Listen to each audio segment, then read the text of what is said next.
it's hard to accept unconditional love, I think, because you feel like it has to be earned, and to be able to be loved for your flaws instead of feeling like, oh, I have to achieve and I have to be good to be loved. One of the big reasons why I do music is because my parents got me like an NSYNC DVD my birthday. NSYNC was like a big reason why I wanted to get into music, and so Lance Bass like commented on, or the fact that Lance like reposted my full circle moment. He knows I exist.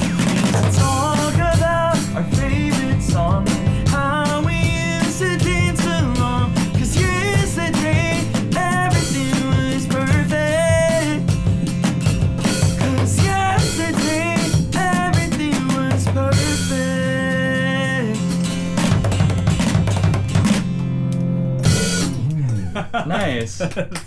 Nice. Good job, guys. Singer, songwriter, Mark Hattori. How you doing? Doing good. Thanks for having me on. Mark, you're also Jeremy's cousin. Jeremy is the other host that we have on the show. Jeremy's also a musician. You're a musician. Yeah. I just wanted to talk a little bit about that. Did you guys grow up playing music together, or how did that go? Yeah, definitely. Jeremy is definitely a big reason why I'm even doing music and pursuing that today. I feel like I got the benefit of just being able to listen to whatever he was listening to growing up. So he put me on to like basically everything. No, so you guys are pretty close. He's 5 years older than me, but we like our moms are like a year apart, and we grew up pretty close to each other. Yeah. Like geographically. So like some days my mom would pick us up from school, some days his mom would pick us up from school. So we spent a lot of time together growing up. So we played in a band, like we had our own little like family band deal with him and his brother and me. So I got footage of it. I could send it over to you if you want. That would be dope. Your family sounds like you're a very musical family, artistic, creative family.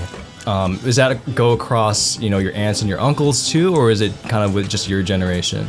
No, definitely like there's karaoke when we have family parties. That's always a big thing. A bunch of my cousins play instruments and sing.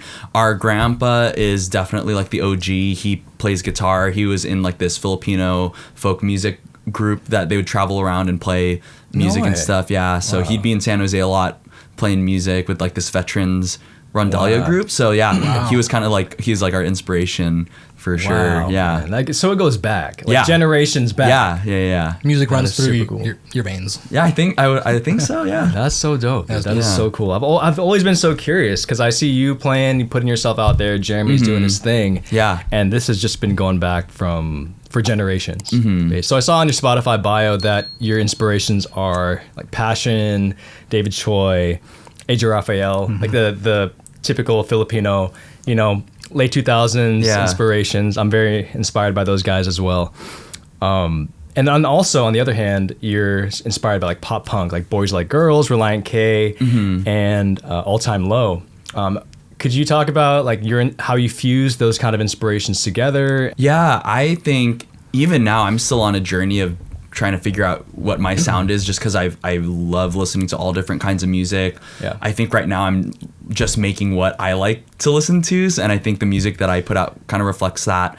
Yeah. But I think it was just so cool to see growing up, being able to be on the internet and seeing people who looked like me, and being able to relate on just different cultural experiences, to be able to feel represented in that way. And I think growing up and being able to have YouTube as that platform to feel seen was really big. And so I definitely was a big like Wong Fu Productions fan.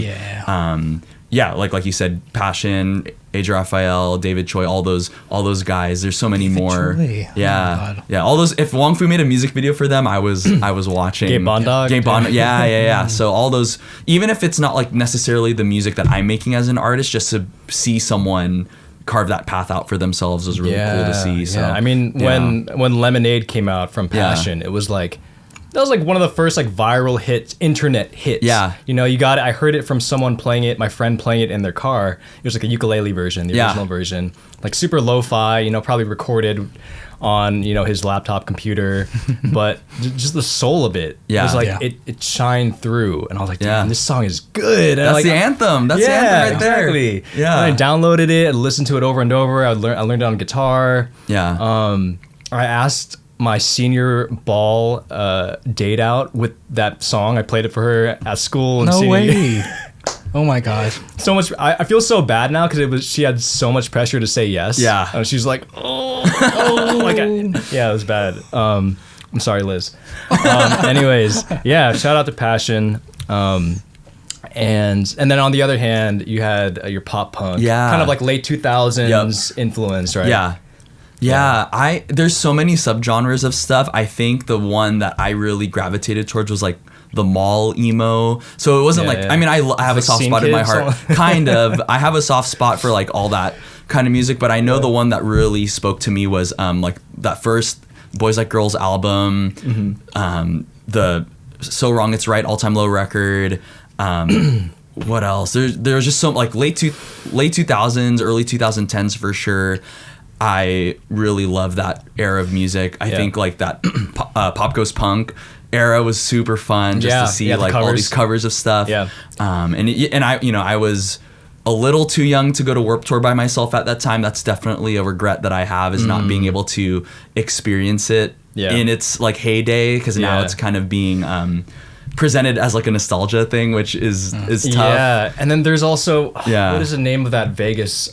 There's a Vegas festival. Oh yeah, When We Were Young. Yeah. It? Yep. Oh yeah. So now it's like really commercialized, which is cool. But I think just to be able to, I don't even remember how much it was back in the day, like $20. $20, exactly, like something like that, and to see all these bands. So I missed out on that, but I think you're keeping it alive. You're trying to keep that era alive. Like it's coming back. It is. I think so. Yeah, it's kind of like that 10-20 year cycle. Oh, it's wild that they have like, we're gonna play all the songs on the record back to front. In order, because it's the 10th year, the 15th year, the 20th year. It makes me feel kind of older, but AFI. I was a huge fan of them.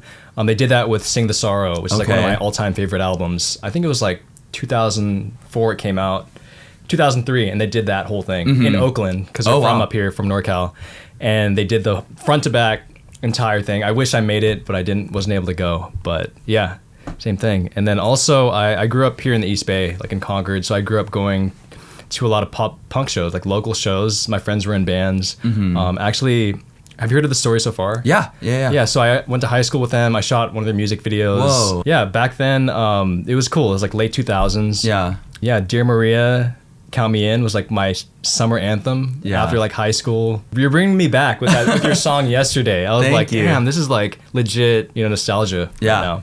Yeah. High school nostalgia feels. Yeah, man. Just like carefree, kind of like, damn, going to college, like who knows what could happen, that type of like uncertainty. I don't want to be like that, I was born in the wrong generation person, but like I wish I was like a couple years older to have been able to like experience. So I grew up in South San Francisco, and then Millbrae, Burlingame, like that area. Okay. And then I came down to the South Bay for college, and then I've been down here ever since. Okay. So was there a local, I'm sure there was, but was there a local scene, like a music scene in high school that you participated in at the time? Well, my view of that at the time was just so limited. I think like it was literally just talent shows.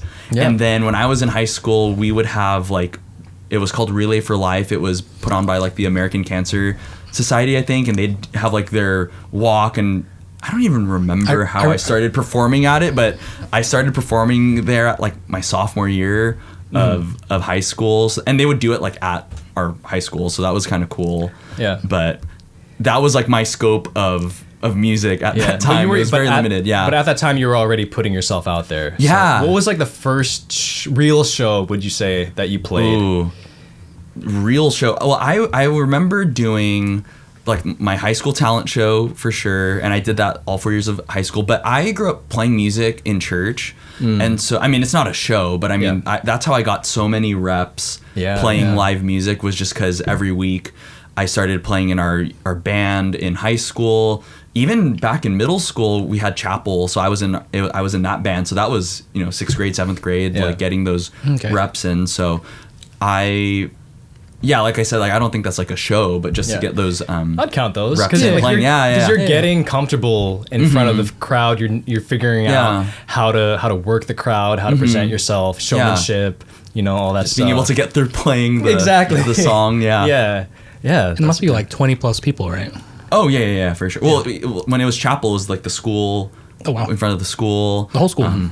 I think, or at least like at the time it was like the elementary school and the middle school. Oh, wow. But, yeah. I mean, it wasn't huge, but still like it's it's a lot of people. And then even like piano recitals growing up. So just a lot of reps. Oh, you play piano as well. Oh yeah. My parents put me in piano lessons when I was like 3. Wow. Oh, really? Man. Oh, wow. But I just did not connect well with the music. And in hindsight, I'm really thankful because I learned music theory and I learned how to play. And I think it was a lot easier to learn other instruments from my background in piano. But just at the time, I was like, fighting them all the time of like not wanting to practice. And it was just such a chore for them to have to like get me to do it. But now it's like I'm really thankful I have that foundation. But it's like typical Asian family, like you're learning piano and stuff. But yeah, in hindsight, I'm like really glad I have that skill set now. What was the cause for you not wanting to play piano? Did you want to play another instrument? You just didn't want to do music just at that time? I think part of it was like, one, I didn't connect with classical music because I liked other music. So I wanted to learn the stuff I was listening to on the radio. But that was, I don't think I would have had to have taken lessons. That's like literally, I remember one time my piano teacher, I had gotten the sheet music for like, I think All the Small Things by Blink-182 or something. And they're like, you can do this. Like you don't need the teacher to play that. But I think that's what was hard for me was I wanted to play stuff that I wanted to play. Yeah. And I think too, when you're growing up and it's like, all right, if you want to play video games, you got to practice, piano for, and in hindsight, 30 minutes is not long, but at the time it's like that's infinity in like when you're like 5 years old or something like that. Yeah. So I did that until high school. And then I was like, okay, like I have sports, I have other extracurricular activities. And at the time my piano teacher was like, oh, now you're in high school, so now you can practice for an hour and a half. And I was like, I have other stuff I want. Yeah, it's like, I have other stuff I need to do. But thankfully, I was pursuing music in other ways. So classical piano was not the end goal for us, but it really was, I think, really important for me to learn to have that music theory down. Because I also could learn stuff that I'd listened to just by listening and playing by ear. But I think having the theory behind it and having the language to articulate what you're doing was really important to me too. So I am thankful. Yeah. Wow. You are half Filipino, half Japanese. What was that experience like growing up? Did you find yourself kind of meshing pretty well into more of the Filipino side or the Japanese side? Because you said you grew up in South San Francisco. That's primarily like Filipino, right? Yeah, definitely. Culture-wise, my family we would feel more Filipino because my mom's the one that moved here. So she's really connected to the culture. And growing up in like the Daly City, South San Francisco area, like that's just all Filipino people for sure. I do think it's a little different because my dad was born here, his dad was born here. So I know when people find out I'm Japanese, sometimes they'll be like, oh my gosh, anime. I don't know, like you get it's interesting responses sometimes, but I think being from Japan is so different than being Japanese American. I think like that's such a different experience. And even being like a 4th generation Japanese American, it is such different circumstances. Like my grandparents, I didn't even realize like they were Japanese in my head because they just spoke English the whole time, and culturally they're super American. So I think that it's such a different dynamic where I feel like now people have much more connection to their culture, but I couldn't imagine growing up in America in like the 30s and 40s as a minority. Like I felt like a minority in high school because I only speak English and all my friends were bilingual. So I think it's just such a different environment growing up in that. Bilingual in which languages? So my high school is like, I think the statistics said like 55 or 60% Asian, but I feel like if you pulled 10 random people, it was all Asian. It'd be more than that. Yeah. But yeah. And so a lot of my friends speak like Cantonese or Mandarin. But yeah, like it was a very Asian high school. Actually, speaking of Wong Fu, Wes Chan went to my high school. Oh wow! We've seen him running around the track sometimes. Oh wow! But yeah, it's just like such a weird. Yeah, that's like one of the notable alumni of my high school. But yeah, so it was very different. Like I didn't even I think growing up in the Bay Area, it's like you're a minority, but you're also kind of not. So I think it's definitely a unique experience growing up in a place like this. Yeah. And so I think when I look at, culture, it's definitely, it feels more of like Filipino or American versus Filipino or Japanese. Like I took Japanese in high school, but literally learning it because my grandparents didn't teach my dad. So it's very, very different. But so you're kind of removed from your Japanese side a little bit. Yeah, and even growing up Japanese American, like it's a very different than like Japanese culture. So just kind of what we've learned, like when I was in Japanese class, like learning that cultural part of it too. Yeah. But I think it's one of those things where being close enough to it to be like, okay, like I, with the Filipino side of my family and then my dad's side of the family, it's like being close enough to both to kind of see, oh yeah, there are differences. Like it's not just one way of doing things or another way of doing things, but it's definitely been something that I've had to learn to navigate through and, trying to figure out like, okay, who am I? Cause I know, if you had asked me a while back, I would have said, yeah, like I'm American. I've been born here and stuff. But so you went on a mission trip to the Philippines? Yeah, it was. Oh wow! Yeah. Just by chance, or I mean, my church was doing it. They had a few organizations out there that they partnered with. But it was one of those things where it's like, okay, like I haven't, I've gone there to visit family, but then to go and to just kind of see, how different people's lives are, and just to that eye-opening experience to realize there's so many things that we take for granted here, and kind of just seeing the wealth disparity or the conditions that people grow up in, and yet people are still really happy, and people are, they still have a good time. Like you don't need a lot to have a good time, and it really opened my eyes. I think like that was a very pivotal trip, even in the way that I saw myself. I think I had like this American savior complex to go in there and be like, I don't know, that they would think I'm really special or different because, oh, you speak English and you sound American. But I think the way that they saw me was like, wait, you're Filipino? You don't speak Tagalog? Like, what's wrong with you? So I think their idea of American's also a little bit different. But it is one of those things where it kind of made me see myself a little bit differently, where I'm like, oh, wait, like they see me like one of them. Yeah. So did you learn Tagalog?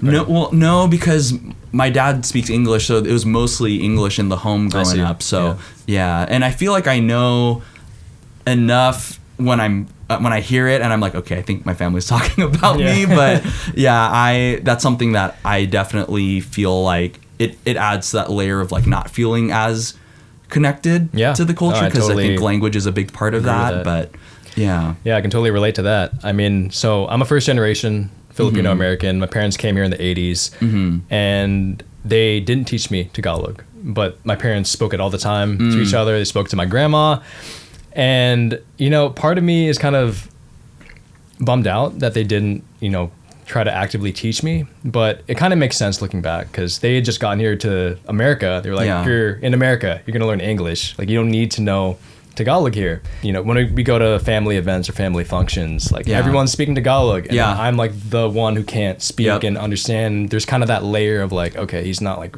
really Filipino. He's not really, one of us. Yeah. And I still feel that today. I'm in my 30s and I still feel like, damn, I don't think I'll ever, unless I've been trying to learn it. Yeah. But it's hard to learn. It's hard to learn. It's not, the older you get, it's harder to pick it up. It's not available at most colleges, community colleges. On the apps, it's not on Duolingo. Yeah. I'm like, yo, Duolingo, what's up? Come on, man. I've tried to plug this stuff in on Google Translate, and my family would be like, no, that's not it.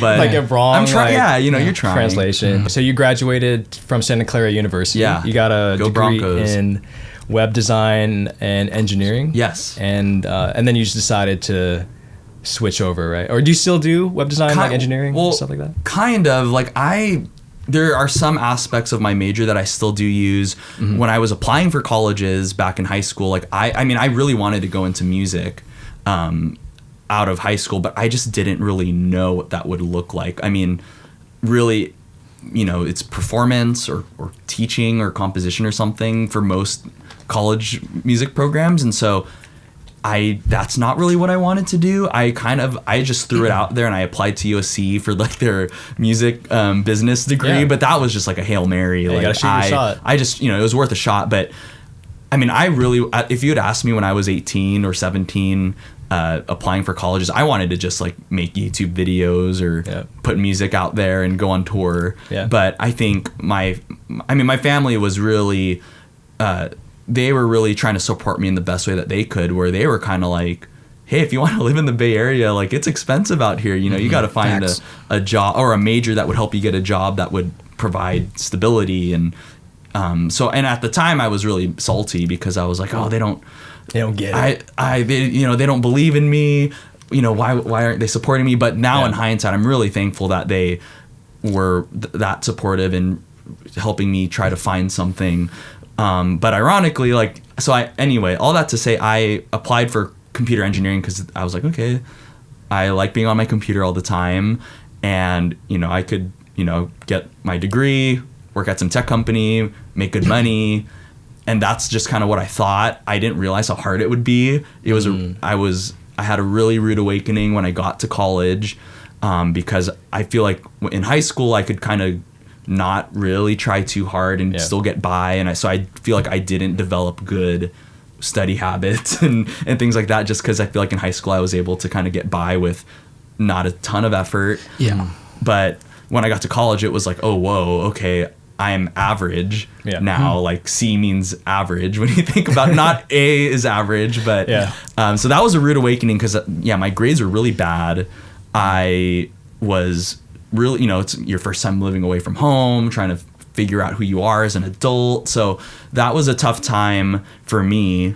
But thankfully, you know, I had really good community in college, and that really helped. And I think that after that first year, it really helped me realize, like, okay, I actually need to apply myself and try. But at the same time too, like, I was not very career driven by then. I was really focused on my community. I got really involved in campus ministry at that time. But I definitely had a moment after I'd graduated, because when I was in school, all I had to show was the work that I had for my classes. I wasn't doing a lot of the like personal projects. Personal coding projects. I did like one hackathon my senior year, or not my senior year, my freshman year. But other than that, it was really just, you know, my coursework. And my friends that were really into engineering, they were doing unpaid internships, like right off the bat. Wow. They were doing all these other projects. And so when it was, you know, senior year time to start applying for jobs and stuff, I was just struggling. I can't imagine what it would be like now. Trying to find a job, like the tech apocalypse. Right. Yeah, and AI and all that stuff. So I just remember going through all these job interviews and applications and just getting nothing. Like, I remember I graduated and I had a unpaid, not even really a coding internship, but it was like a webmaster position. So that's just updating the website, so you don't even really need to code for that. And I just remember having a moment, I don't know, I just felt like such a loser because I had gone through 4 years of school, and I think I kind of was not sold a lie, but I kind of believed, like, okay, if you get good grades and you go to school, so your parents, you're gonna get a job. Right? Like that's like the American dream in some ways. And so I've just felt like I had failed because I had done what I thought I was supposed to do, and I didn't get the outcome that was expected. And so I just remember having a moment where I moved back in with my parents.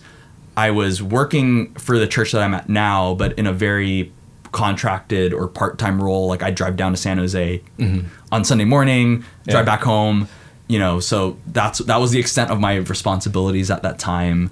And then unpaid webmaster internship. And so I was making very little money. I was living at home, and I just remember one night just kind of breaking down and just bearing my soul to my parents and just telling them, like, man, like, I feel like I could understand if you guys feel like you just wasted all your time and your money, because I have nothing to show for it. And I didn't realize, like, how much pressure I had been putting on myself, because none of it was really from them. And maybe in my head I thought that's what they would want, and I kind of just projected how I would feel if my son did all that. But but it was really cool because they really were like, you know, we wanted you to get an education, and that's it. Like, they weren't really expecting an outcome. And so that was really freeing. Go ahead. Yeah. What year is this, to give us some 2018. Okay. Yeah. So I graduated from college 2018. That summer I was contracted by my church, still had the unpaid internship. So that was a really tough time because, again, it was like a big season of transition going from being in school to not. And really, I think at that time too, it's like for people, your life is so defined up until that point, but then also to feel like, oh no, what do I do now? And it's actually really scary how similar your story sounds to mine. Mm-hmm. And mine as well. It was really weird. Like, it felt like you were telling my story in many situations. Like, fortunately for you, you actually got a solid degree, right? Yeah. I got a degree in film and media production from Long Beach State. And I went through the same thing. I moved back home with my parents. Couldn't get a job. I was like volunteering at random places, not getting paid. My girlfriend of 3 years that I met in college had broken up with me. She cheated on me twice. I was living at home. I had no job. And I had the same thing. I broke down in front of my parents. I was like, dude, I just wasted all your money, all this time. I'm at home, no job, no nothing. And that's honestly what I needed at the time. I had to pick myself back up. I had to figure stuff out. You know, it was a really hard lesson to learn. But now looking back, I'm like, yeah, I needed that. Yeah. I kind of needed that. I wasted a lot of time in college that I could have spent actually, you know, working on projects and working on stuff. So it had to happen. It sucked. But yeah, it's crazy how similar. And then I think, Anthony, you kind of had the same experience, right? So I also have a degree in cinema. I went to San Francisco State. Okay. So I went up. And I graduated in 2020, actually, because I spent a good amount of years in community college just figuring out what I wanted to do.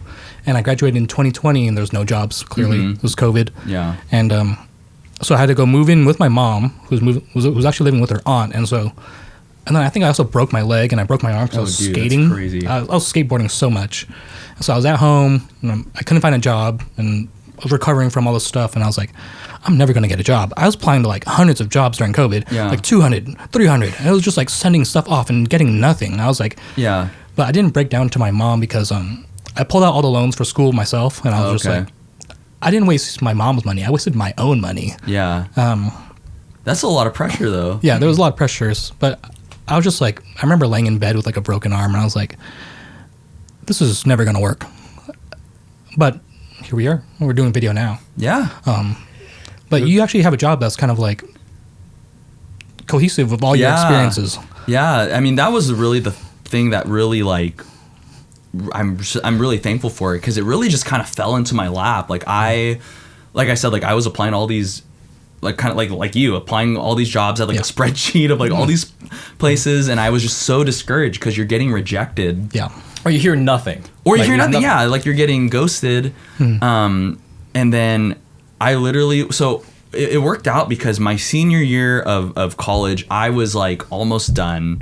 So my senior year, I was a part-time student basically because I only had like maybe 1 or 2 classes each quarter that I needed to take plus like my senior design project. And so I was part-time because some of these classes I couldn't graduate early because some of these classes are only offered like winter or spring. So I had to stay the whole year, but on a very reduced workload, which was great. But it worked out because the church that I was going to at the time, I was in their like young adults college group, and one of their pastors had gone up on stage one night and he just said, hey, you know, we started the school at our church. If you love music, if you love worship, we have this school that we started, and we'd love to talk to you if you're interested. And so I was like, I love music. I love, I led worship in high school and in middle school and stuff. So I was like, hey, that sounds cool. Let me just see what this is about. And so I talked to one of the guys that was helping run the school, and it actually like just fell into my lap where it, everything lined up schedule wise. Like I never had to reschedule like a class for my undergrad degree. Like it just fit perfectly into my schedule. And so I was doing that at the same time that I was doing my undergrad my senior year. And so it kind of felt like getting one foot in each door, just trying to see what was out there. And so that's how I got connected to the church that I'm at now. Like I literally got an email in class just like, hey, we need someone to come in and lead a couple songs on a Sunday. Your name got passed on to us from the school.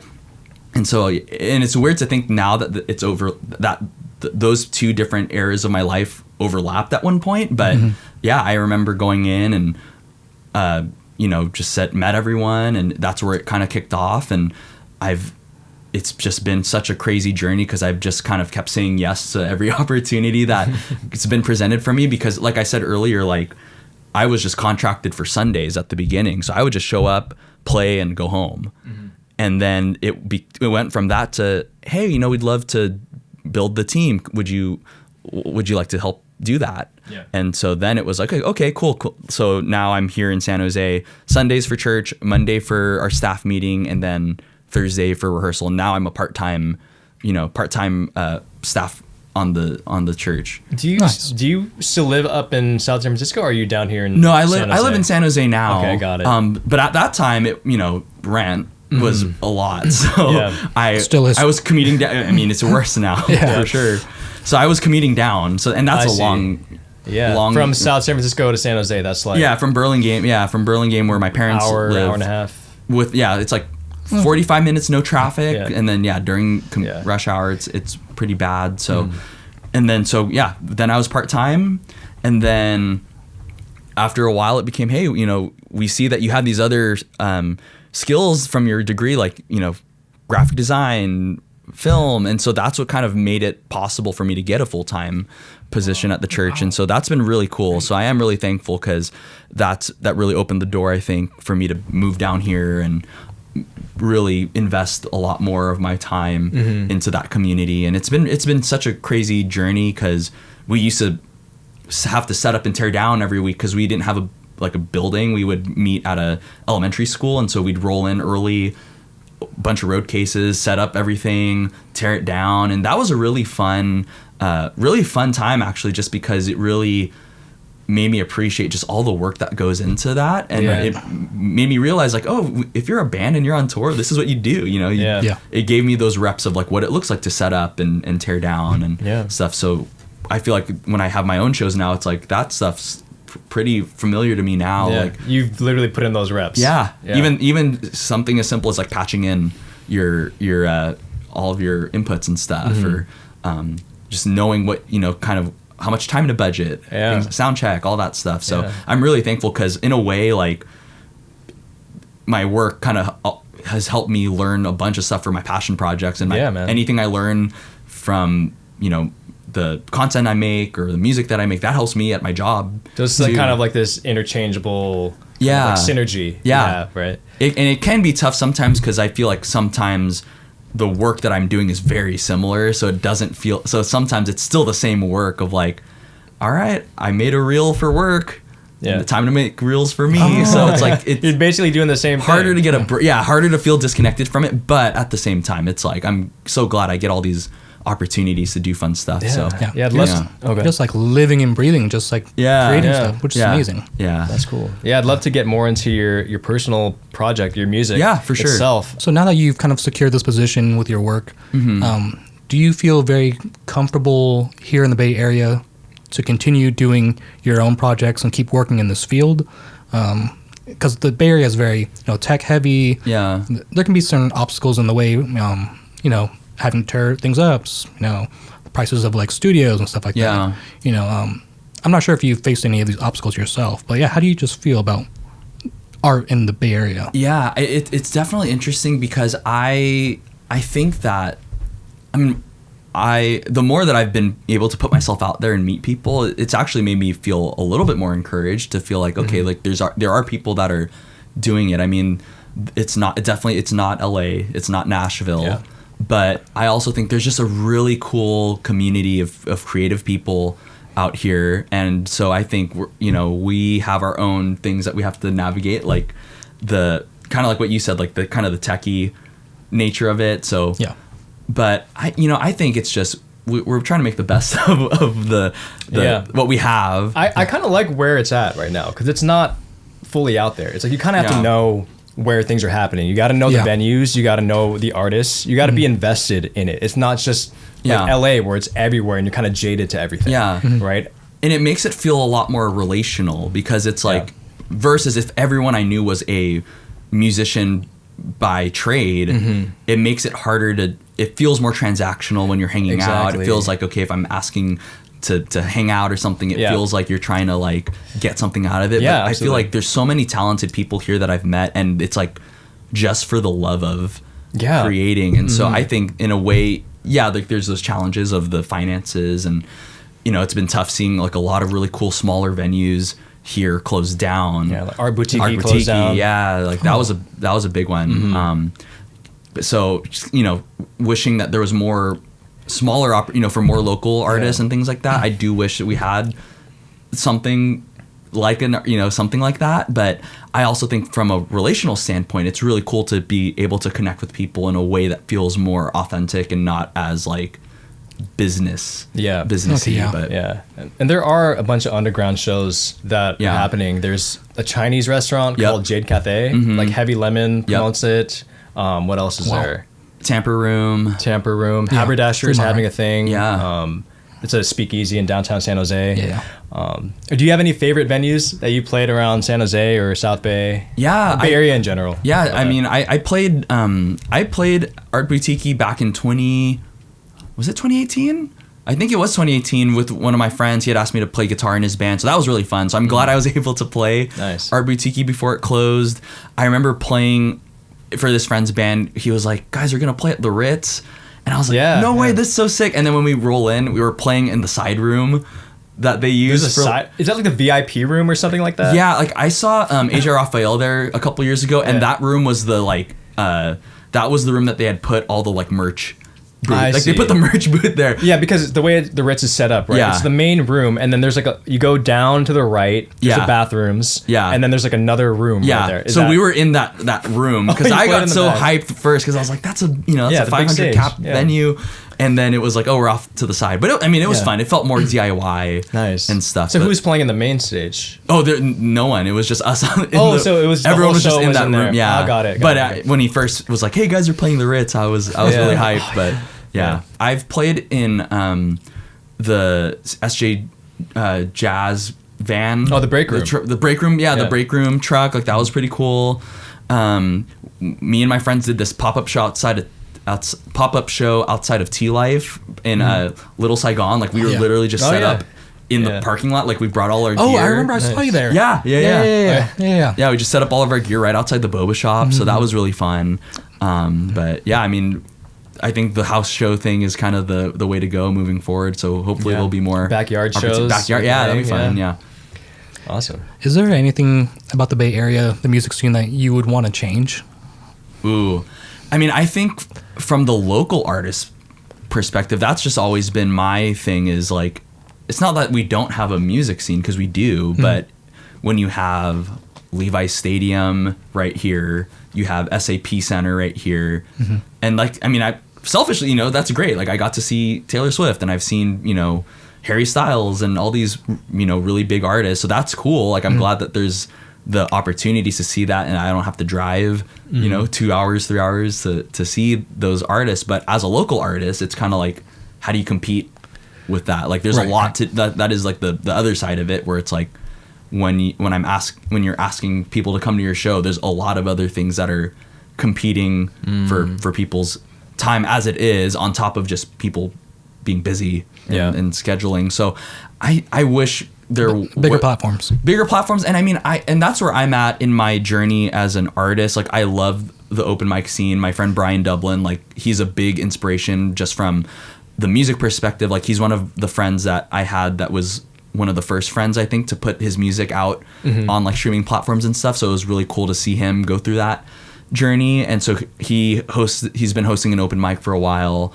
A lot of the songs that I've written and the community that he built, I was able to have this place to be like, hey, I can play my own music and no one's gonna judge me, and people are gonna be really supportive. And so a lot of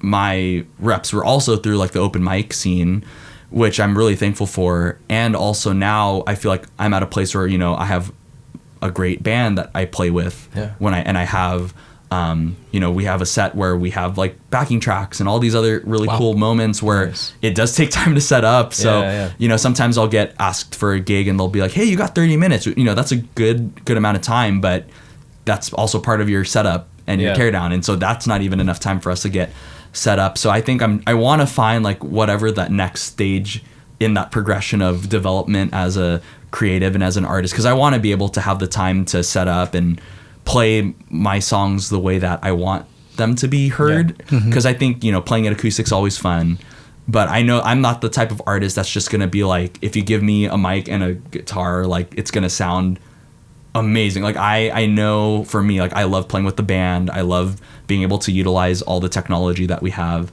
available. So those are the kind of shows I'd want to do more of, where we can have the time to set up and tear down. But those are a little bit harder to find. But nice. Do you want to talk a little bit about your band and how you guys all came together? Yeah. It was actually kind of also through the music community and also through church. So I have another friend named Joe who is really active in the music scene right now. He plays in a bunch of different bands because he's a amazing musician, crazy guitarist. He was like classically trained at violin too. So he's like, he plays everything. Wow. And so he had gotten a show in downtown San Jose at a place called Level Uproar. I don't think it's open anymore. Oh, I remember that. Video game bar. I've been there a couple times. Yeah. They had a really cool setup House, I think, for the yeah. And so he had gotten a show out there. He had asked me to play, and he was like, "Hey, if you want to borrow my band, feel free to hit them up and ask them if they'd like to play." And so that was like the first time that I was able to actually play my songs with a band. And so one of the other guitarists in the band, Aaron, their bassist named Richard, and then I had a friend that I was playing with at my church at the time named JP. And so that was my band, which was really cool. And they're great. Like, I mean, they've learned all the parts to my songs and they've traveled with me. We've gone up to like Pleasanton for the 66 night market a few times. Nice. We went up to Davis, like we drove up to Davis, like to play up there. So it's like fun to be able to have those opportunities, to have those experiences, and also just to feel like, we're in the car longer than we're playing for some of these gigs too. So the fact that we can get along and it's they're a great hang and they're great guys, because I think that's the thing I really also value, where it's like they're really easy to hang out with and they're really sweet too. Like they were super helpful. Like they were helping. We had the show up in SF one time and they were helping like the other bands get unloaded and set up too. So I think that's the thing I also really value. Yeah, good community for sure. No big egos, nothing like that. No weirdness. Yep, exactly. Cool, so that's cool. I mean, I'm really thankful for them because it's been a dream come true to be able to play music live with a band and to be able to have those experiences. Do you ever think about how music connects you to like being American, but yet you're also paving way for like more people to feel like they are American, like Asian Americans? Yeah. Like we always have the term Asian American and we never identify as just American. Yeah. Like, the term American is always changing, right? There's like a certain identity that's tied to it, but it's constantly morphing. Do you ever think how your music kind of connects you to that identity and paves the way for more people? Yeah, I mean, I'd like to think that like if we like similar music, like that's what's so cool and so powerful about music, is like it's attached to memories or like different experiences and feelings. And I think that to be like, oh, hey, you like All Time Low, like, it's like we already can have liking similar stuff, and it transcends culture. Right? You're not seeing white, brown, black, anything, right? It's just it's the music itself. So I think there is that aspect where it is like kind of transcends culture, and at the same time, like I just feel like I'm making music that speaks to me and that I like to listen to, and just to feel like I've had, and even like those influences, to feel like, okay, I'm drawing from those people, and if people feel inspired by me, that's great. I think that's really cool, and to have those similar experiences of growing up online, or watching those same content things, because it is kind of a unique experience as well. It's like your own personal interpretation right, of all those inspirations as well. Seeing you perform is really inspiring. Oh, thank you. Like Jeremy Passion, Gabe Bondog, those guys are inspiring, but they're kind of like distant to me. Like, they're celebrities on the screen. Well, I see you, like you're local. I'm like, dude, this guy's doing it. Oh, thank you. Like, very inspiring, man. Thank you. Like, for Asian Americans all around. For sure. All around. Let's talk a little bit about your gear. Get kind of nerdy about some gear talk really quick. Yeah, I've seen you playing your Telecaster, Mustang. What's your amp setup look like? Your, your signal chain, stuff like that. Yeah, right now I have I just run everything through my Helix. I used to have like a nice pedal board setup. I mean, a lot of this is from the church world, and people get really nerdy into their gear. But I just decided to go over to Helix amp modeling. Mm-hmm. I feel like it has everything I need. It has way more than what I need, actually. And the fact that I can pull up, plug the power in, plug my guitar in, and give front of house XLR outs. Yeah. Don't have to worry about patch cables. Don't have to worry about power. And no amp either, right? No, yeah. So it's direct through their it's direct, and it helps keep the stage volume down. You don't got to lug around amps. Exactly. Like, I mean, my rig before was a pedal board and a Blues Junior, and that's it's a small 15 watt amp, but it's like that was a lot to carry still. So yeah, I think I had to get to the point where I was spending a lot of money on pedals. Mm-hmm. I was tweaking it forever, and I had to get to the point where I was like, no one out there is gonna know exactly the difference. Yeah. So and I've had enough times of like trying to figure out which patch cable is dead or what's not fully plugged in. So I love my Helix. I think that it does everything I need it to do. And I'm not even really maxing it out to its full potential, because I could literally have a different patch for each song. I could sync the patches to our tracks and have it change the settings for me if we really wanted to. So there's so much more that we could do, but I think I found what I really like, and it's Helix sponsor this guy. Yeah, Line 6. Do you have a best show that you played recently? Ooh. And maybe a worse show. If you're down to talk about that. Even just as on my journey of trying to put myself out there, and I think what I've tried to learn how to do is, how do I define like what's best or like what's bad? Like, I think if my goal is, did I play all the songs correctly? Like, did I not forget the word? I think there's all these different rubric of grading things. Yeah. What would be considered best? Because I think every show is so unique in the sense that I get to meet people. I get so encouraged every time, because I have a group of friends that are so encouraging, and they come and they are willing to support me and my friends in the band. So I feel like every opportunity is good. Yeah. I mean, I've really been blessed to not have like horrible.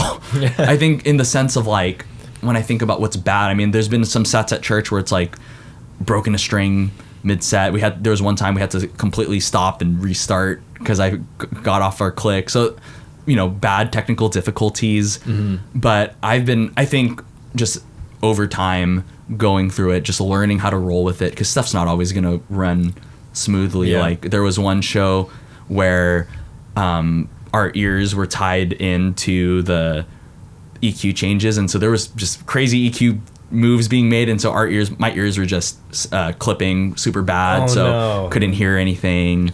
But I mean, that's the price you pay for being tied to a click and tracks and stuff like that. But but every show I think has just been so cool. Yeah. I'm really grateful for the opportunity. So I can't really think of like horrific. Yeah. I mean, knock on wood, like, I hope that those don't come up, but every opportunity that I've gotten is always, I think I've been trying to look for the good in it and not just dwell on what's bad, because that's good. I think, I mean, it's not going to do me any good. No, that's a good answer, man. Yeah. But best shows, I think being able to, all of them have been good. I think it's just, and if anything, I hope they continue to get better. Like, the more comfortable we get playing, the more that we're able to meet people. Mm-hmm.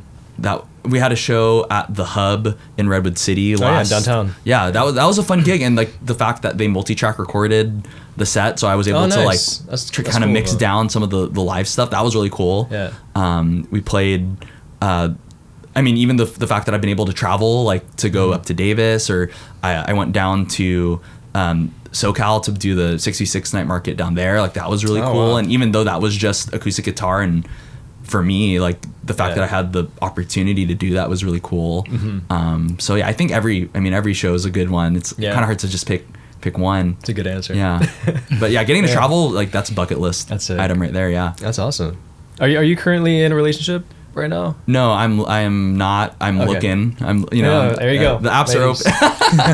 Right here. Yeah, but I mean, yeah, the apps are open, but it's also, you know, it's good songwriting inspiration. So can't complain too much. Cool, man. Yeah, I was going to say, cause like you're doing all this traveling, doing all these shows and everything. I was like, damn, this must be hard, like on your relationship. But yeah, that's cool. Like you're putting yourself out there. You know, that's awesome. I don't know how people do it, honestly. Like, it does. I mean, any time it's like a public, and not like in a, I don't know, it's not a lot of people, but you're still putting yourself out there. And I think it is one of those things where you really have to, even for me, like to be secure in who I am. Yeah. And to know like, okay, who I am on Instagram or who I am on stage is not the full picture of me. Cause I remember getting into a relationship and then not too long after playing a show, and I didn't realize like how much of my stage banter was very much a single guy. Wait, you know, like what? Like so what would you say? I have a song called Laura Jean, and I wrote that song about well, I'd written the song about just like an experience that I had in high school, in college, and about, you know, a girl I was interested in. And then I was sitting on that feeling, wanted to write a song about it, couldn't, and then I saw the movie To All the Boys I've Ever Loved Before. And then there was a scene in the movie that really like light bulb moment went off. I was like, that's the feeling that I'm trying to capture, because it was when the two lead characters are like pretending to be in a relationship. And so that's what kind of inspired me to write the song. And so I remember when I'd play the song, you know, I tell the story about how I came up with the song, and then I was like, oh yeah, like, and I sent the song to Lana Condor's DMs and all this stuff, and so it was very like single guy energy. And then in hindsight, I was like, why was I saying that? Like as a like guy in a relationship, like that's tough. Like that's tough to hear. Like I can see where, you know, my girlfriend at the time is coming from now, to be like, yeah, like that's you shouldn't be saying that. So I definitely think it does take a lot to be in, especially, you know, doing music where it's very personal, talking about previous relationships or things like that. So you were in a relationship talking about these feelings about another girl. Like it was like part of my gig, like, you know, part of the shtick. Like when I'm performing the song, I tell the story about the song, and then I just, I think my energy on stage felt very single guy, even though I was in a relationship at the time. That's okay. So. Yeah, I guess to be fair, I mean, you're getting back into that moment when you were single and you were writing that song. So yeah, that makes sense. Yeah, so many artists do that though. And it is tough because it's still, you know, like how she felt, I think is really valid, and I think that Yeah, and I think that I can see where she was coming from, because I couldn't, you know, putting myself in her shoes, if I had a partner and they're like, I'd be like, wait, what? You know, like I'm right here, I'm in the front row. Exactly, you know, so I could see where I could see where she's coming from, and it's a lot, you know, especially, you know, a lot of my songs are about previous relationships and stuff, so I can see how that would be. You would take a lot of grace and a lot of it's like, how much do you separate the art from the artist? It's hard. That's the art. That's an art in itself. You know, you just want to talk briefly about your songwriting process. Like, how do you get into that zone? Do you have any songwriting rituals or any places that you go mentally or physically does the melody write come music? First? Do you write first? Light a candle. You know what I mean? That's actually something I'm trying to be more intentional with, because I feel like I literally would just go off of inspiration, where it's just you see a movie, you see a moment, or not even that. It's just, okay, I have an idea and now I'm gonna write it down. But what I want to be better at is like just disciplining myself to carve out time and then to just write with no expectation of getting something out of it, because I think before I would get so discouraged because I have all these like voice notes or just like notes in my phone, and it's like 1 or 2 lines, and I would feel discouraged because it's like I'm expecting to come out of that with a song. And one really good piece of advice that I had gotten was like to treat songwriting kind of like a greenhouse. And there's different, in a greenhouse, like you have seeds, and you have, you know, plants that just started sprouting, and some over here you got like full-fledged, full-grown plants. And to feel like when you go into these when I'm going in to try to write a song, you know, even if you get one line, like that's still something. And so for me to not put so much pressure on the outcome of walking away with my next single. I think that helped me out a lot. But I think for me, my challenge now is just to be disciplined with carving out that time to write or to even just absorb stuff to get inspired from. I was mentioning something called time blocking. Yeah. Something I've been doing recently is just setting a 1 hour timer. Yeah. Open up Ableton, make something. Doesn't matter what it is. Just reach for whatever instrument. Doesn't matter.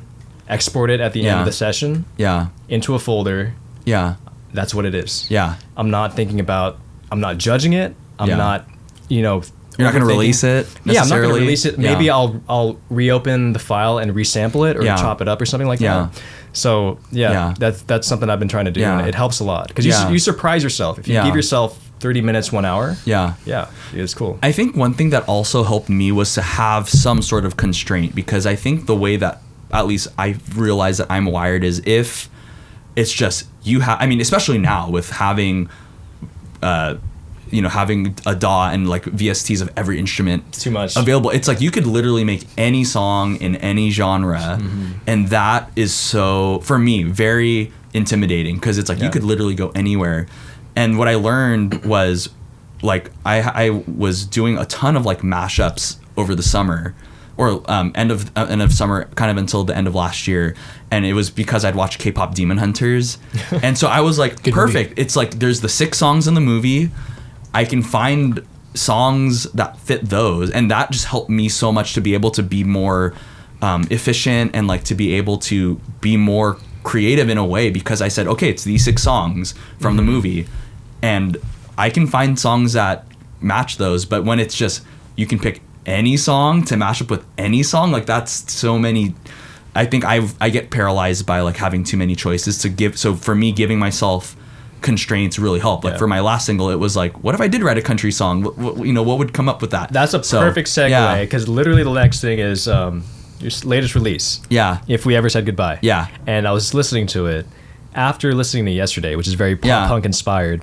I listened to this song and I'm like, yo, this sounds like a country song. Yeah. Like, yo, he's in like a pickup truck. You know what I mean? Just talking about his past loves. But so this was your latest release, If We Ever Said Goodbye. Yeah. Was like country inspired, right? Yeah. I mean, I do think there is like those jokes about how there's like the emo to country pipeline as well. Like a lot of these artists that used to do like emo and pop punk stuff, like they kind of do have a, like Boys Like Girls, like their third album, I think, after Love Drunk, was like a country album. No way. Which interesting. Yeah, so it's definitely a big.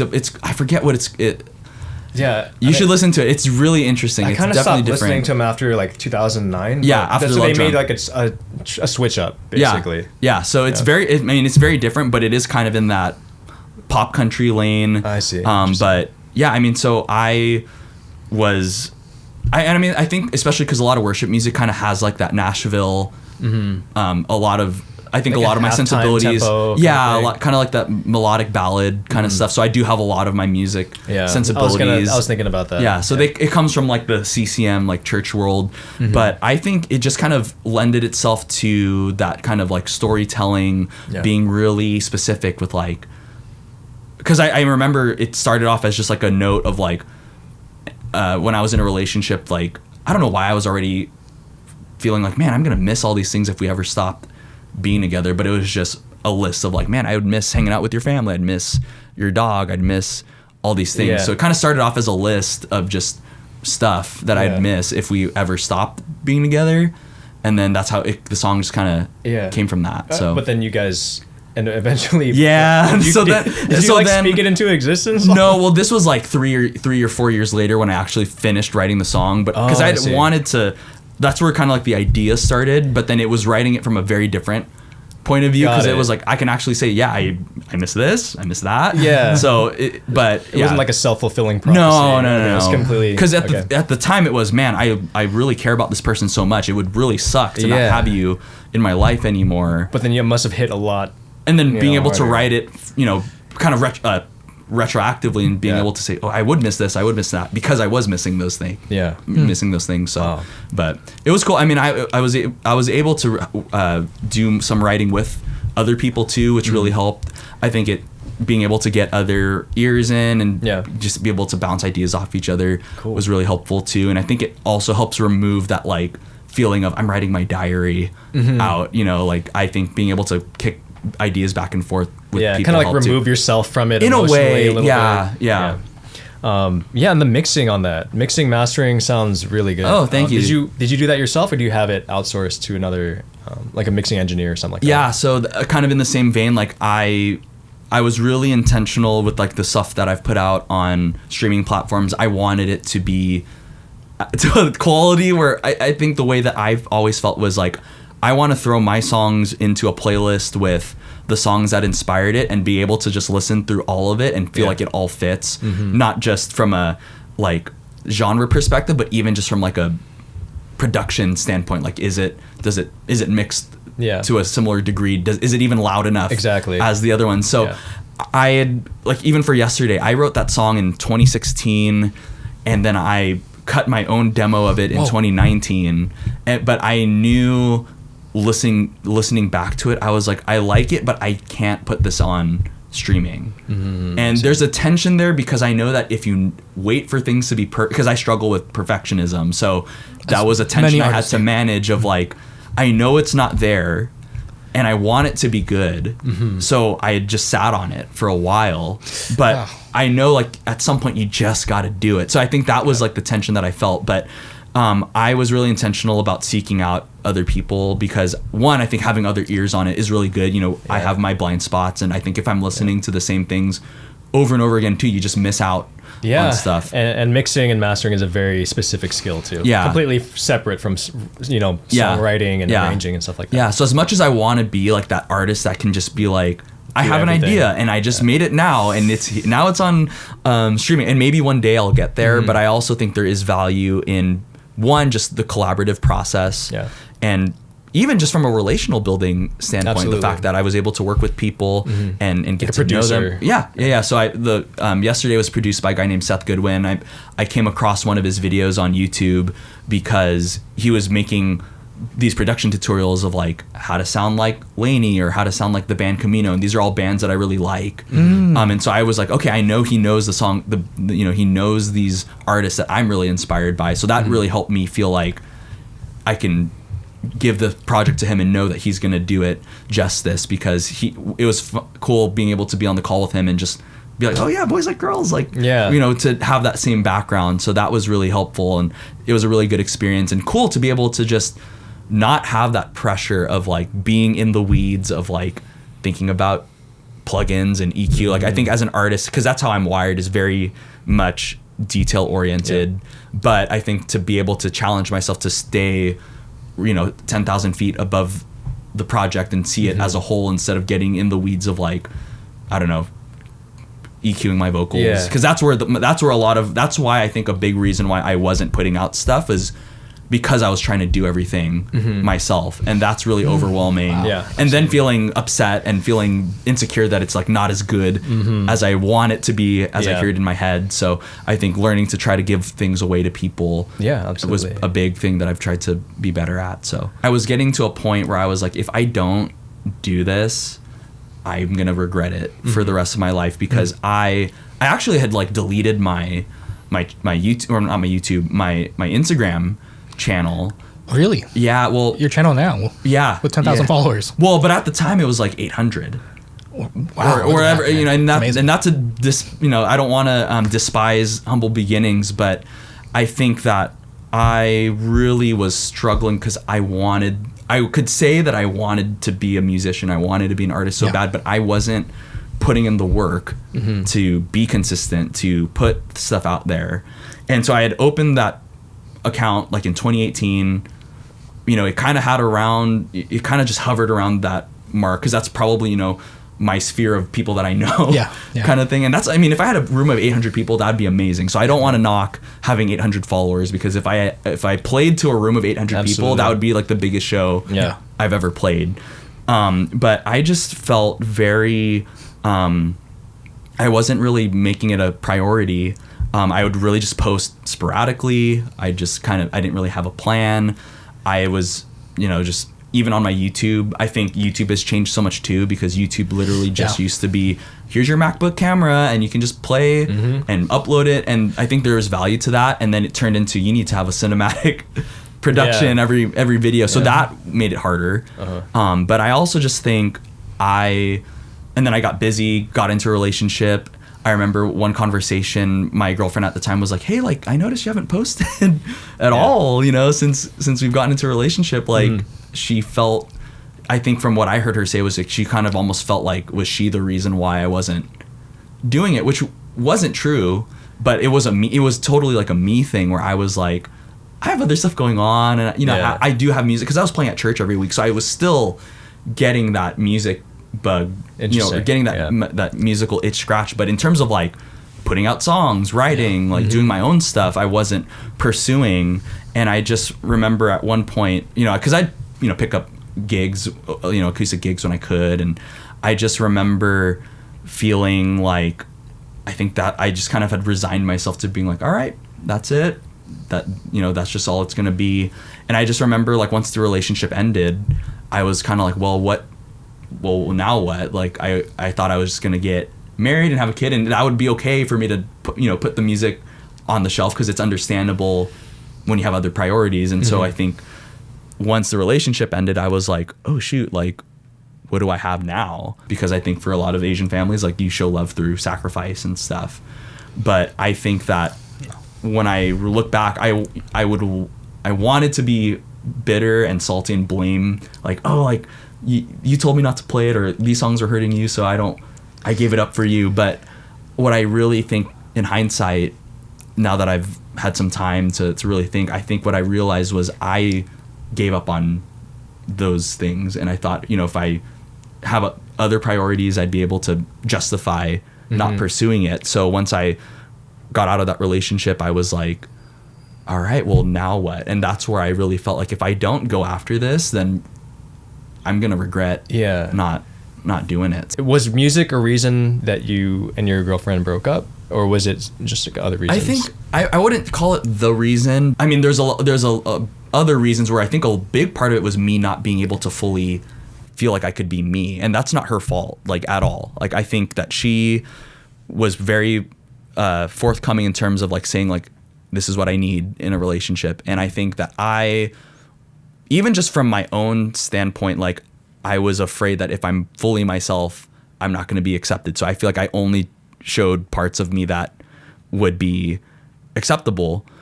And I think that, and that's to her credit, you know, like, she had put it out there, hey, like, this is what I need to feel safe.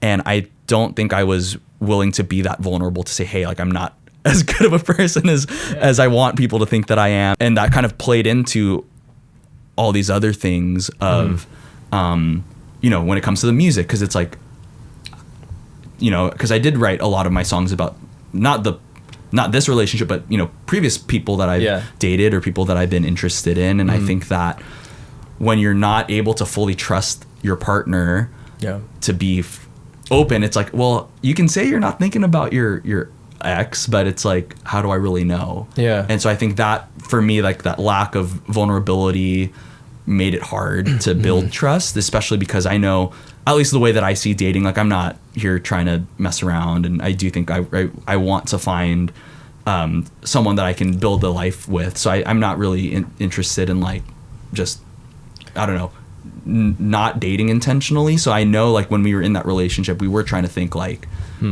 is this would this be headed towards marriage or not? And so I do think because of that lack of, like, trust, that I feel like I wasn't able to provide that sense of, like, safety and things like that. And a lot of it came down to not really being able to, like, trust myself, or to be able to just say, hey, this is who I am.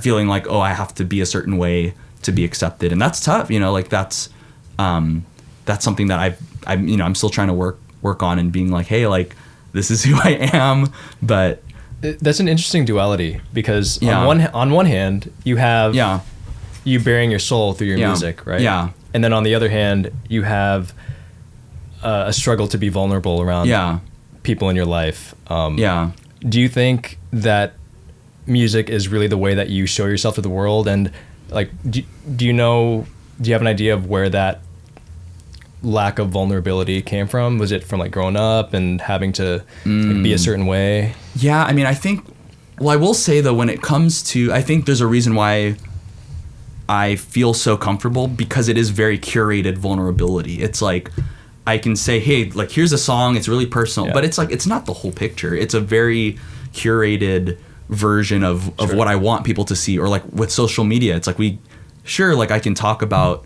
stuff that I'm going through, but it's not the full picture. Like you're really giving people a small glimpse into it's a snippet. It's a subjective view. Yeah. So even if it is like, wow, he's talking about relationships or whatever, it's like, but it's still not the full extent of it, because I'm not the type of person that I wouldn't feel comfortable talking about these things if I was like actively going through that breakup, or like if I was I couldn't put that out there until I was like ready. Sure. But I just think that what I do think is it feels more safe to me to feel like I can be vulnerable on my terms, and that works for things like music and it works for things like social media. But when I think it comes to actual relationships with people, like that's not, it's hard. That's tough. There's something cathartic about it, right? Like you feel like, okay, this feels right. But then in my daily life, it took me a while to open up to Angelina, who's now my wife. Shout out to my wife. I'm wearing her shirt. But at the beginning of our relationship, it was hard. I felt like, because when you're dating at the beginning of a relationship, it's like, you're basically just pretending to be a person. Yeah, you're it's not the really best yourself. version of you. Exactly. Same with social media. You're standing up super straight and your posture's really good. And then you end up really getting to know each other. Yeah. And then you start to think like, okay, the barriers, the walls are breaking down. Yeah. How much of myself do I actually show versus, still pretending to be the person that she thought I was at the beginning of this relationship. Yeah. So it's a very intricate dance. Yeah. And I'm glad it worked out. Yeah. And I don't like to use the word, but it is very performative, where it's like you're putting your best foot forward. And even like for me, it's like when I'm playing music, like I feel very comfortable. Like I feel like that in some ways it's like that's me at my best in some ways. Purist version of you, right? Well, I don't even know about purist, but even just like I'm really comfortable. I'm having fun. It's doing something that's really cool. Like it looks cool. That's like that part of my life is really cool. But it's like when you're with a important relationship, it's like same with like family. It's like they don't really not that they don't understand, but it's like they know you for more than just that. Like so, and I think it's those other parts where it's like, I like to stick with things that I do well. I don't like to learn stuff and be bad at it, but I think that's a big part of it. And I think too, like there is a aspect of, I don't know if it's like the classical music part of me or what, but I think feeling like you have to play the song a certain way to be considered good, or like to be able to progress onto the next level of, you're level 5 in piano, so you have to go through the test and hit a certain, benchmark of being good. I don't know if it's like that feeling of like having to earn love through your performance. I think that it is a very human thing to feel like, I have to. It's hard to accept unconditional love, I think, because you feel like it has to be earned. But I think that is, it's tough, I think, to be open to that and to be able to be loved for your flaws instead of feeling like, I have to achieve and I have to be good to be loved. Where do you think music is kind of headed right now? I think in one hand, it's so accessible. I have discovered I feel like so many of the songs I'm listening to right now is because it came up in a reel or something. So I've discovered so many reels or songs through reels, but I think at the same time, it's like, I remember what I've realized is like when it comes to like live shows, it's tough. Like you're asking people to spend their money, you're asking people to commit time. And I remember going to this one show in Cupertino, and it was for a band that I had liked since like freshman year of college, and I was so shocked that they were coming. When I saw on the band on the tour poster it said Cupertino, I was confused because I was like, wait, Cupertino, like, because usually it'll say like San Francisco or San Jose or Santa Cruz, but they're playing at X Bar in Cupertino. And so this was a band that I had really liked. Which band was it? Boys of Fall. They're kind of like a Day to Remember, like kind of like that Screamo? Kind of, but it's also really melodic. So yeah, A Day to Remember kind of vibes. There's another band called Greywind. They're from Ireland, and they were blowing up on social media. There's another band called Good Terms that was on that show, and I felt so bad for them because there was like 30 people in the room. Ooh. Even for the headliner? Yeah, and these people have like tens of thousands, 100,000 followers on social media. Wow. Some of them have like hundreds of thousands of monthly listeners on Spotify. Oh, wow. There was another show I had gone to in Santa Cruz for an artist named Bodhi. He was on The Voice, and like he has a big following on social media. And there was like, I kid you not, like it was me and my 4 friends and like these 2 girls that were standing in front of us in line, and we befriended them. And it was like it felt like it was the 7 of us. Yeah. In the room, and it was a Wednesday. In what Santa venue? Cruz. Catalyst? It was like one of the atrium of the Catalyst, and I felt so bad for like we were like hanging out with the band out because there was like no one else like, there, dude. so we were just chatting with them, and Wow. and they're like, yeah, this was like the smallest show that on the tour, but and this was recently. And so it made me feel one like I couldn't imagine, you know, being on the road and then you play to 7 people. Oh my god. So, but it made me realize like, yeah, like the numbers don't always mean what you think it is, and that's what I've learned in this journey that I've been on with social media, because this time last year I had like 1,000 followers on my Instagram, but what I've realized is that like I don't feel any different. I'm not a different person. Yeah.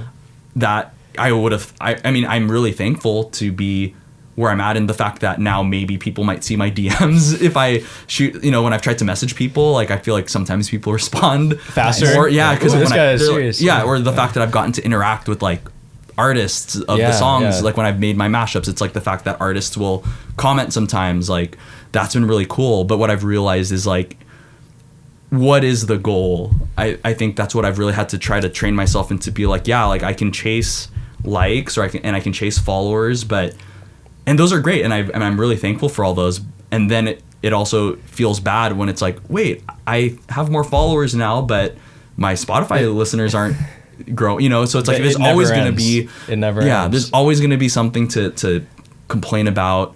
But it also made me realize, like, I think what is really important is building that community, because like I was saying, like I have to show love to my friends, because I have a group of friends that that I've met through church, and they're super supportive. Like they'll go to every show. Yeah, they're like your ride or dies. Yeah, basically. they've driven up to Berkeley to see us play. They've gone up to Davis to see us play. So they like, and they're they're paying money to buy the tickets too. So shout out to them, because that to me is like the real like.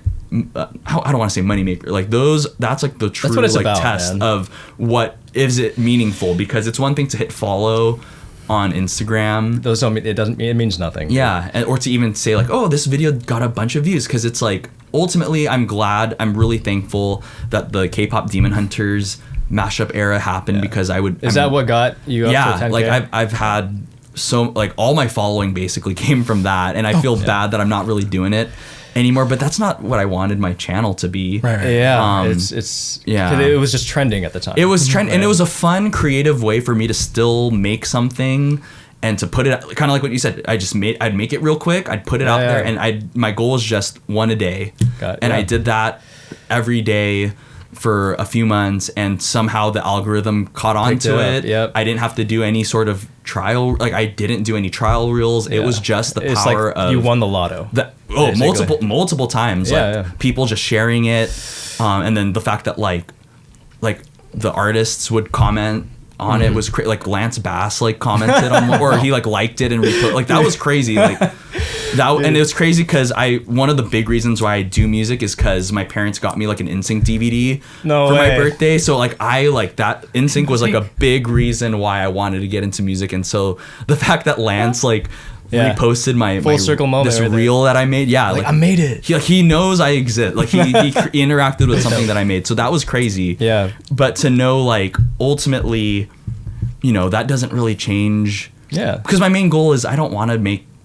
I mean, it's fun, and like I said, it's a fun creative project. It kept the creative juices going. Yeah. It was good to put in that discipline of posting every day. And if someone says a mean thing, I'm like, I made this mashup in a couple minutes. Yeah. I'm gonna make another one tomorrow, so I'm not gonna get upset about it. But you know, ultimately, like if it funneled people to my music too, that's great. But I think ultimately, like my music channel wasn't meant to only be a mashup channel. But I mean, I experienced something similar on TikTok. Yeah. So I made one video, shot me up from 1,800 to 10,000. Yeah. Another one 10 to 20. Another one 20 to 30, and it was covers, right? Yeah. It was like covers, like but my own version of it, and I feel like it was like, cool, I got this many. It means nothing. Like that happened like 3 years ago or something like that. It's just been sitting there. Yeah. And yeah, then at the end of the day, it's like, this is the stuff that I posted that that made me shoot up to that point. It wasn't the music that like, I wanted to make. Yeah. Right? Like that I'm into right now. So that people followed me for the expectation that I was going to keep making that type of content. And I'm like, wait, dude, like I like making other types of music. Yeah. And like, it's cool that, and then like you, I've also been able to connect with other artists, musicians that I looked up to. I'm like, wow, you actually know I exist. Yeah. Same type of thing. Some guy from Stranger Things was like, yo, this is dope. Crazy. Yeah, I'm like, what? This is crazy. And then it is what it is. Yeah. And then now I'm here, back at square one. Yeah. But it's nice to get that little hit. Yeah. That little hit of like, oh my God, sure. I feel like things are working out. Or I was streaming on Reddit to like 20,000 people. Yeah. And I'm like, whoa, this is cool.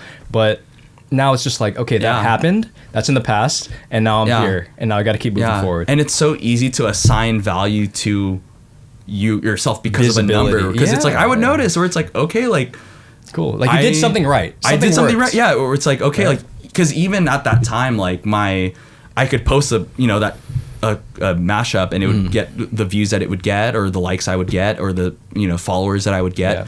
But then it's like, okay, but then and this was right around the time If We Ever Said Goodbye came out too. So then to be like, perfect timing then. All right, because the reels were doing a lot better in my opinion than for the other releases, and then to be like, well, it's still the song still kind of performed the way that the last song did. So if I'm grading it by those metrics, it's like it performed up to where I was at the time.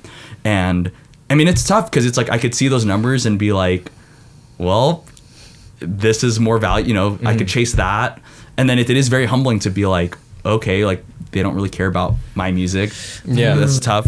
But it goes back to, I think, about being secure of who I am and what I want to do, because it would, like you said, like it would be easy to just chase the numbers. Keep doing the same thing that got you to that point, to those followers and all that stuff. Like you could technically still do it, but would it feel right? Yeah. Would it feel good? And right? it goes back to like, do I want to just be me and make the music that I want, even if it doesn't mean that I'm gonna have, like however million. Like it was crazy how many million view. Like I had like a folder in my phone of just screenshots of everything that was going on, just to remind me, like, man, like anytime I'd get those highlighted notifications of like those highlights, it's like so and so liked your reel. It's like, oh, I got to screenshot that and just save it, tuck it away. I remember when my posts were going viral on TikTok, I screen recorded. I hit screen record, and then I would like hit like check notifications, and then the number would just become like like 99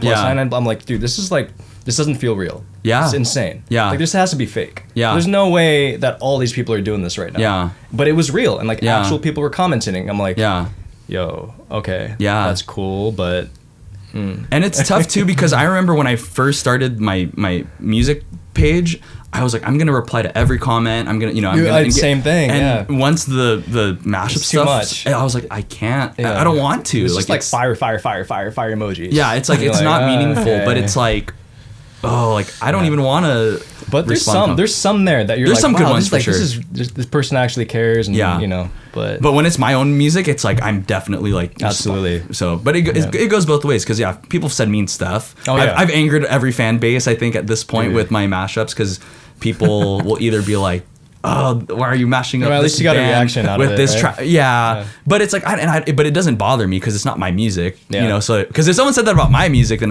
people for sure said that about me. They're like, people told me to like quit music and like sell all my gear. I was like, okay, wow, yikes, it's more engaging. Tough. I mean, that's true. I mean, that's a reflection of those people. Those people suck. Like their lives suck. So they're just trying to project their shittiness onto other people. Yeah, but it's tough. Yeah. For music that you're making, that you want to make, where will you be playing next? Yeah, so our next show, at the time of this recording, it's beginning of April. So our next show is going to be on Sunday, April 26th. It's going to be for Nikkei Matsuri in Japantown, San Jose. So that'll be really fun. We're going to be on later in the afternoon, I think like 4 o'clock, 3:30 or 4 o'clock or something like that. So that was really fun. We got to play there last year in the break room truck again, so it's really cool because they have different stages in the festival, and they're all kind of different themed. So like one of them is like traditional Japanese music themed, one of them is like Hawaiian themed, which is really cool, and then the stage that I'm playing on is like the modern like pop stage. But that for these kind of shows, I've been realizing like a lot of covers is the way to go, because it's like there's a lot of foot traffic, crowd pleasers, just stuff that people would know, and then try to sneak a couple of my songs in. But nice. That's the next show. That'll be really fun. All right. Cool. Marcatori. Thanks for having me on, guys. This was a great conversation. Yes. Well, I'm glad we got to know you a little bit more. Got to hear your story. This guy's single. Maybe you hit him up. You heard it himself. Sweet. Take care, man. Thanks, you. Guys. Appreciate it. Appreciate it. Jinx.